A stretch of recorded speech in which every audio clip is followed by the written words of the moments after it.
ઓમ શાંતિ મિત્રો, આજે આપણે પટ્ટી સમોસા કરીશું. તો એનો પહેલાં આપણે માવો બનાવી લઈશું. તો મેં 4-5 નંગ બટેટાના લીધા છે અને લીલા મરચાં, આમચૂર પાવડર, મરી, આપણે જે દળેલી મરી લીધી છે મેં, અને વટાણા લીધા છે, લીલા આદુ ને ધાણા. હવે આપણે આ બટેટાને છૂંદો કરી લઈશું. જો બટેટા હું પીસી લઈશ બધા.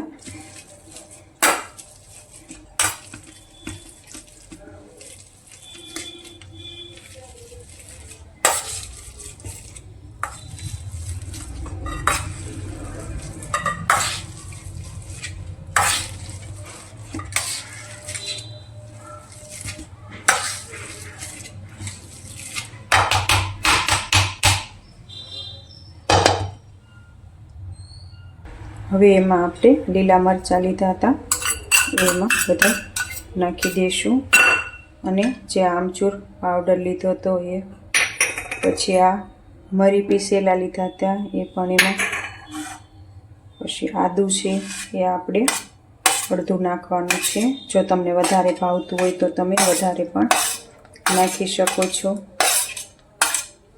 અને ધાણા બધાય આપણે એમાં નાખીશું. અને આપણે સ્વાદ પ્રમાણે એમાં મીઠું નાખવાનું છે. હવે આપણે આ મસાલો બધો આપણે મિક્સ કરી લઈશું.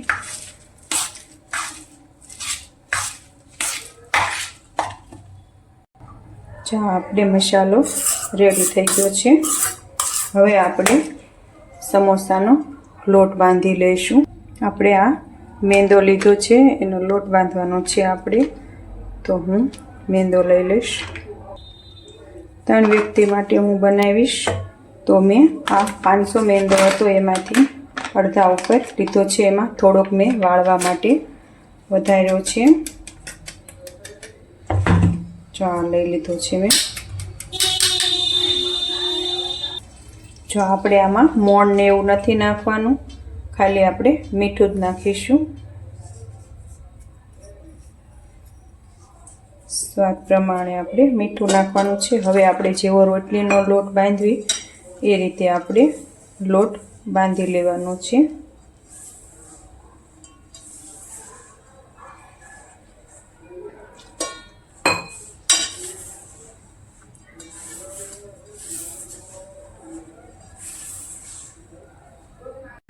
જો આપણે લોટ બાંધી વાળો છે. હવે આપણે લઈ બનાવીશું. તો અમે ઘઉંનો લોટ લીધો છે 2 ચમચી. હવે એમાં આપણે પાણી નાખીશું અને એને રબડું તૈયાર કરીશું.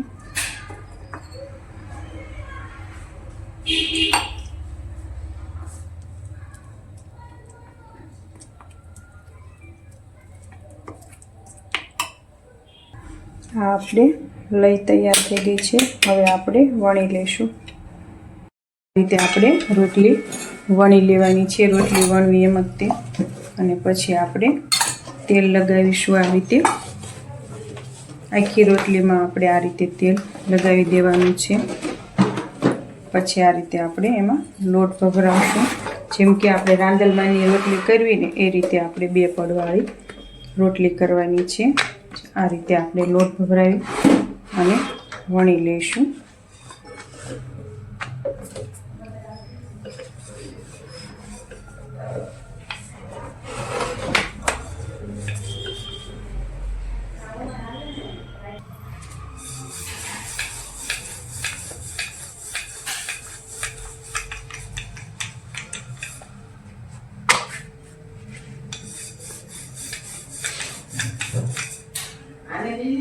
જો આ રીતે આપણે બધી રોટલી વણી લેવાની છે. હવે આને આપણે શેકી લઈશું.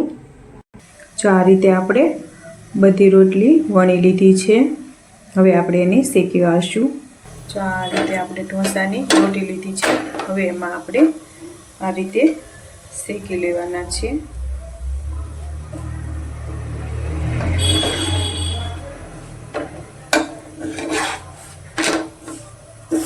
આપણે આને વધારે નથી શેકવાની, કાચા જેવી થોડીક એ રીતે આપણે શેકીશું.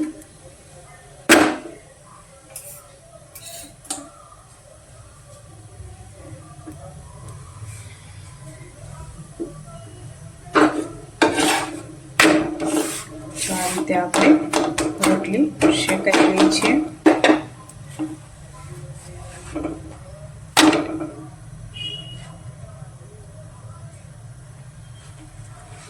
આ રીતે આપણે એને પડ જુદા કરી લેવાના છે. બે આ રીતે બે પડ જુદા થઈ ગયા છે. હવે એ જ રીતે આપણે બધી રોટલી શેકી લેવાની છે. જો આ રીતે આપણે બીજી રોટલી પણ શેકાઈ ગઈ છે. અને તમે નીચે લઈને પડ જુદા પાડી શકો છો. હવે આપણે આ બધી રોટલી આ રીતે શેકી લઈશું. જો આ રીતે આપણે બધા પડ થઈ ગયા છે સરસ. હવે આપણે એની પટ્ટીઓ પાડી લઈશું. જો આવી રીતે આપણે એની 3 પટ્ટી પાડી વાળશું. મેં 3 પડ લીધા હતા. જો આ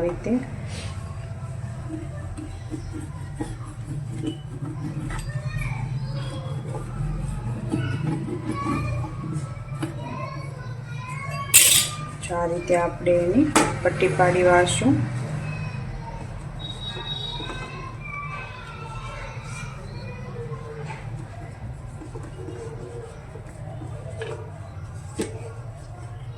જો આવી રીતે આપણે બધી પટ્ટી પાડી વાળશું. જો આ રીતે આપણે બધી પટ્ટી પડી ગઈ છે. જો આ રીતે આપણે બધી પટ્ટી થઈ ગઈ છે. હવે આને આપણે સમોસા વાળી લઈશું. જો આપણે હવે સમોસા વાળી લેવાના છે. પહેલાં આપણે પટ્ટીઓ તૈયાર થઈ ગઈ છે. હવે આપણે આ રીતે એને જે પડીકું વાળવી એ રીતે આપણે એમાં માવો ભરી અને સમોસું તૈયાર કરીશું.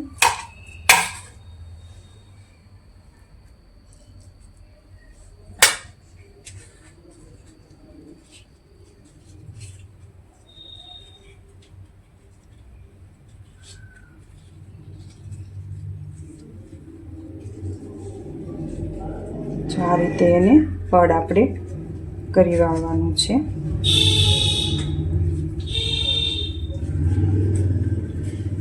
પછી આપણે આ જે લઈ કરી હતી એ લઈ આપણે અહીંયા લગાડી દેવાની છે. તે આપણું સમોસું તૈયાર છે, પટ્ટી સમોસું. હવે આપણે બીજું લઈ લઈશું.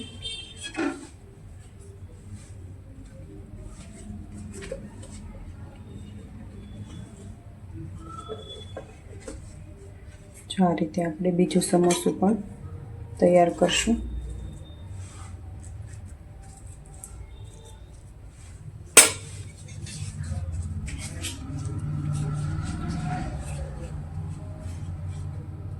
જો તમે આ રીતે અંદર ન ફાવે તો તમે ઉપર પણ રાખીને વાળી શકો છો.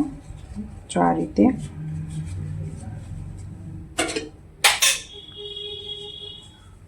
આવી જ રીતે આપણે બધા સમોસા તૈયાર કરી લઈશું.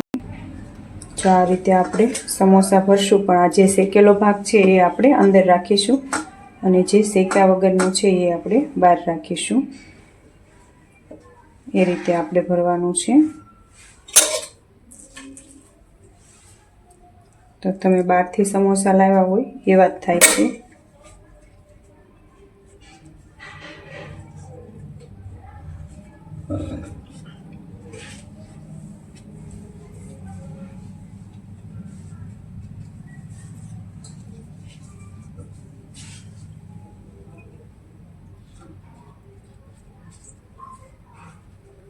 જો આ રીતે જો આપણે સમોસા વળીને તૈયાર થઈ ગયા છે. હવે આપણે તેલ મૂકીશું. જો આપણે તેલ આવી ગયું છે. હવે એને આપણે સમોસા એમાં તળી લેવાના છે. તો આ રીતે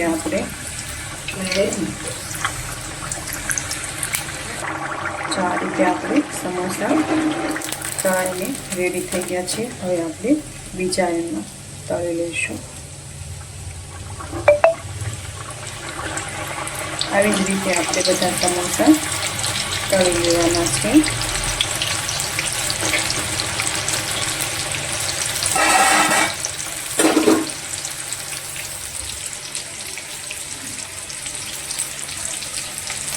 જો આપણી સમોસા તૈયાર થઈ ગયા છે. હવે ભગવાન માટે લઈ લઈએ. જો આ આપણે સમોસા રેડી છે.